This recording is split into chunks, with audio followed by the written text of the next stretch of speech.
자, 그 다음에 부동산 인도 명령에 대해서 설명을 드리겠습니다. 이 부동산 인도 명령은요, 일단 매수인이 소유권을 취득한 이후에만 신청할 수가 있는 거죠.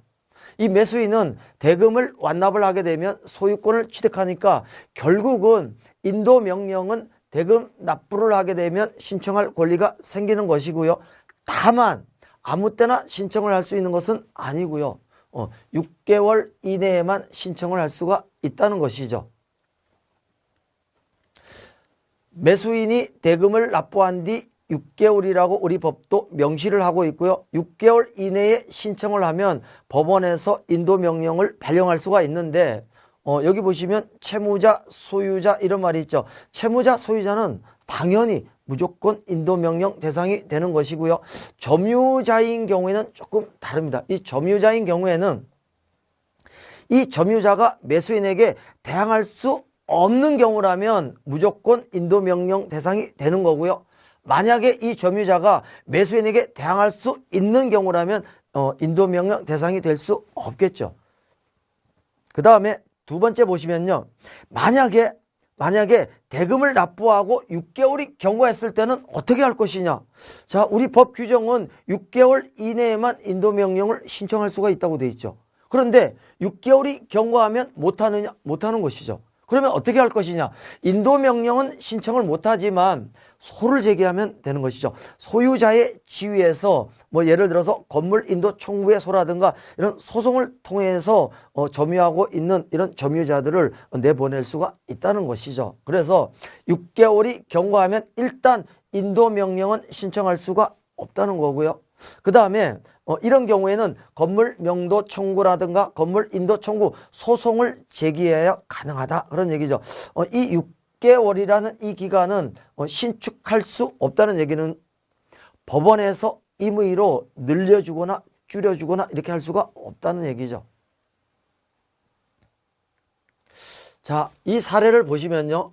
지금 매수인이 대금을 납부하고 6개월이 경과하지 않았다는 거죠. 그러면 우리 법 규정에 따라서 대금을 납부하고 아직 6개월이 경과를 하지 않았기 때문에 얼마든지 인도명령을 신청할 수가 있는 거죠. 자, 그런데 이 매수인이 인도명령을 신청하지 않고 막바로 소를 제기하겠다. 가능합니다. 이게 왜 그러냐면 인도명령이라는 이런 간편한 제도를 우리 민사집행법이 마련해 두고 있죠. 그러나 이 제도를 강요를 하는 건 아니죠. 반드시 인도명령을 신청해야 된다 이런 의미는 아니고요.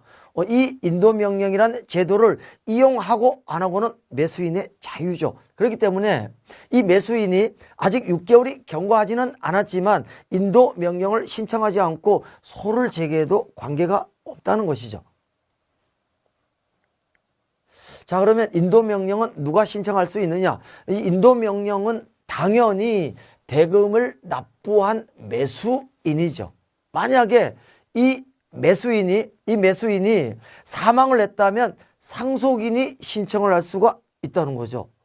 자, 그런데 이 인도명령이라는 것은요, 우리 민사집행법에서 인정된 권리고요. 경매로 낙찰을 받은 매수인에게만 인정되는 집행법상의 권리인데 이게 전속적인 권리입니다. 이 전속적인 권리라는 이 의미는 뭐냐면 인도명령이라고 하는 것은요. 오로지 경매로 낙찰받은 매수인만 신청을 할 수가 있다는 것이죠. 물론 상속인은 되죠. 그러면 이게 무슨 말이냐면 만약에 갑이라는 사람이 여기 갑이죠. 갑이라는 사람이 법원에서 경매로 부동산을 낙찰을 받았죠. 그런데 낙찰을 받은 이후에 을에게 매매로 양도를 해버렸죠. 자, 이 경우에 이 부동산을 점유하고 있는 사람을 상대로 만약에 인도명령을 신청한다면 현 소유자인 을이 해야 되느냐 아니면 전 소유자죠. 이 전 소유자가 경매로 낙찰받은 매수인이죠. 자, 누구에게 인도명령 신청권이 있느냐? 이 인도명령 신청권은 경매로 낙찰받은 갑에게만 있는 것이죠.